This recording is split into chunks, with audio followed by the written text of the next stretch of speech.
بسم اللہ الرحمن الرحیم۔ حضرت ابو ہریرہ رضی اللہ عنہ فرماتے ہیں کہ رسول اللہ صلی اللہ علیہ وآلہ وسلم نے ارشاد فرمایا، جو شخص اللہ تعالیٰ اور آخرت کے دن پر ایمان رکھتا ہو، اس کے لیے لازم ہے کہ اپنے پڑوسی کے ساتھ اکرام کا معاملہ کرے۔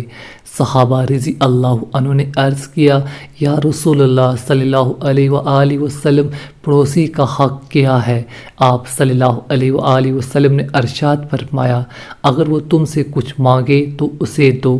اگر وہ تم سے مدد چاہے تو تم اس کی مدد کرو، اگر وہ اپنی ضرورت کے لیے قرض مانگے تو اسے قرض دو، اگر وہ تمہاری دعوت کرے تو اسے قبول کرو،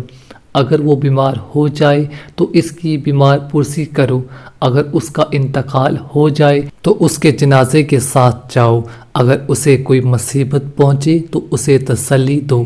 اپنی ہانڈی میں گوشت پکنے کی مہک سے اسے تکلیف نہ پہنچاؤ، کیونکہ ہو سکتا ہے کہ تنگ دستی کی وجہ سے وہ گوشت نہ پکا سکتا ہو، مگر یہ کہ اس میں سے کچھ اس کے گھر بھی بھیج دو، اور اپنی عمارت اس کی عمارت سے اس طرح بلند نہ کرو کہ اس کے گھر کی ہوا رک جائے، مگر یہ کہ اس کی اجازت سے ہو۔